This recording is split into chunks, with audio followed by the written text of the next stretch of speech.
Bismillahirrahmanirrahim. Assalamualaikum warahmatullahi wabarakatuh. Pada kesempatan yang baik ini, saya akan upload video dengan judul Pabrik Spiritus Alkohol atau PSA di Palimanan yang paling unik berada di dunia. Keunikan tersebut bisa kita lihat pada PowerPoint berikutnya.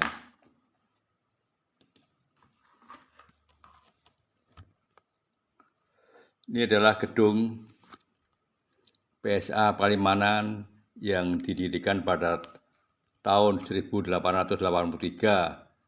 atau anno 1883. Sejarahnya sebagai berikut. 1. Pabrik spiritus alkohol PSA Palimanan didirikan oleh Belanda pada tahun anno 1883 atau umur PSA 141 tahun. Saya lihat banyak konstruksi peralatan terutama sambungan plat tangki menggunakan teknik sambungan zaman dulu yaitu kelingan.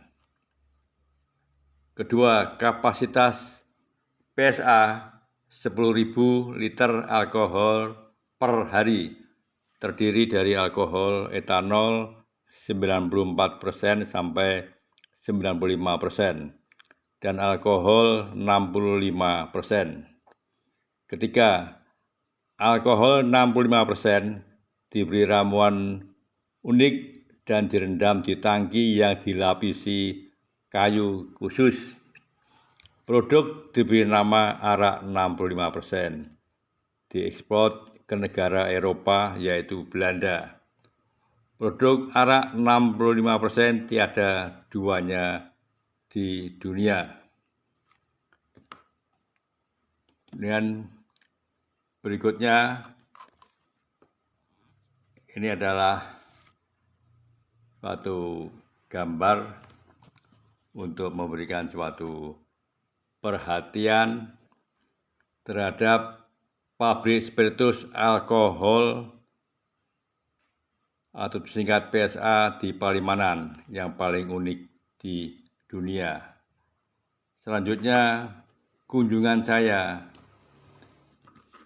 ke pabrik Palimanan diterima oleh manajer pabrik spiritus alkohol adalah yang berbaju putih, kemudian kreator atau saya sendiri yang berbaju coklat.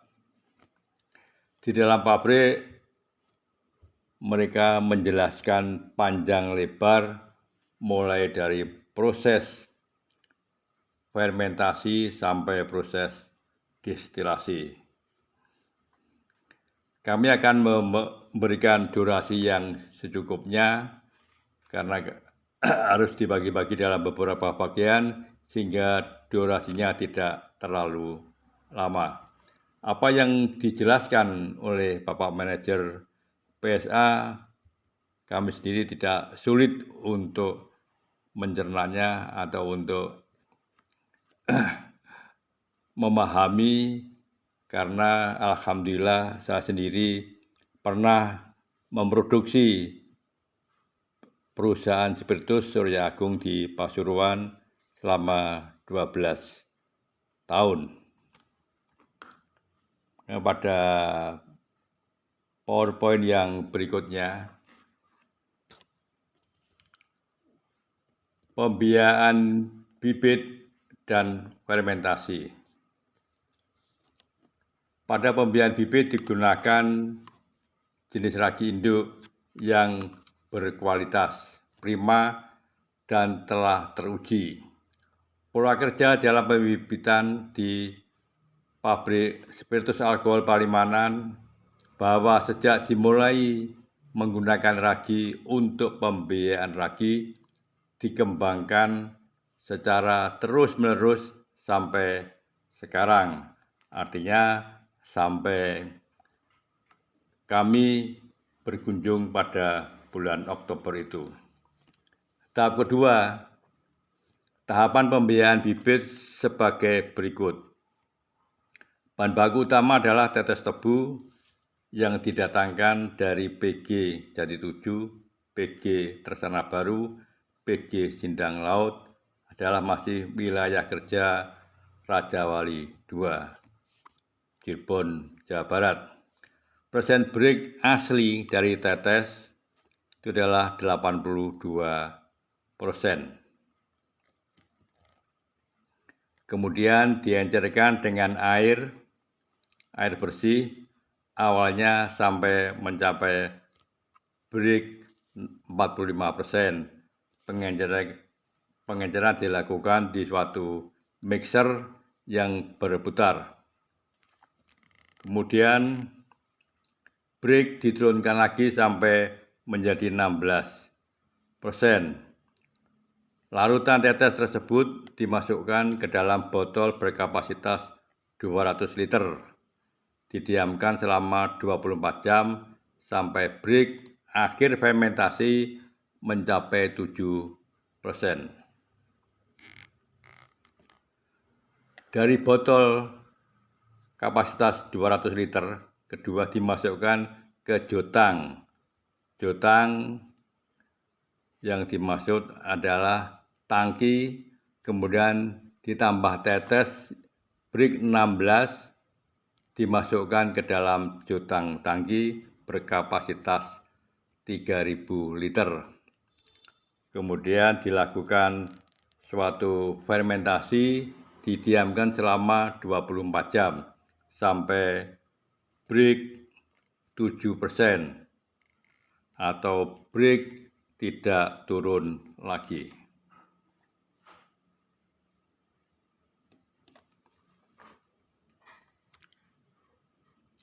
Kemudian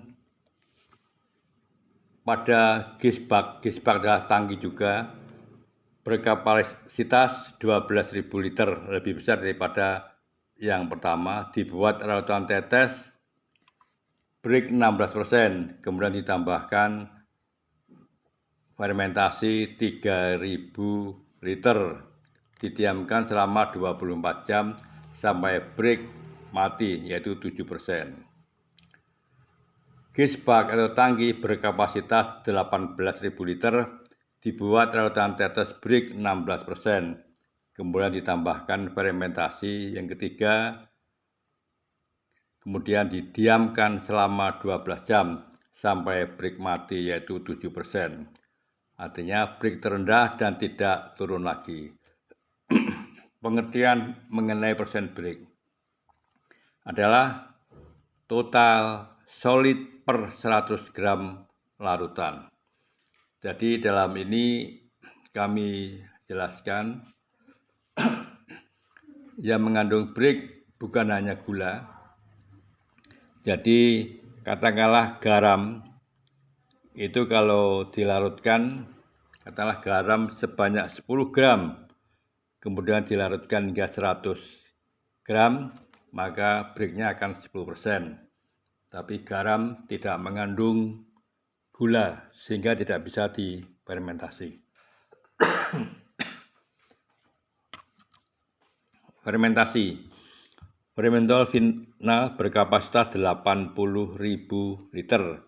Diisi larutan 4 dari gisbak 18.000 liter, kemudian ditambahkan larutan tetes yang persen break 16%. Atau tetes baru, dan didiamkan selama 52 jam. Ini juga didiamkan cukup dan lebih lama karena ini adalah final daripada fermentasi. Sampai tercapai break mati 7% atau break terendah dan tidak turun lagi. Selanjutnya hasil fermentasi siap untuk didestilasi di kolom kasar atau mas kolom. Adapun bahan kimia unsur hara yang diberikan, pertama pembiayaan urea 5 kg dan NPK 5 kg per 36 meter kubik tetes break 16%. Kedua, fermentasi urea 17,5 kg dan NPK 17,5 kg per 80 meter kubik tetes 16% break. Demikian yang bisa kami sampaikan, semoga bermanfaat. Dan terima kasih. Assalamualaikum warahmatullahi wabarakatuh.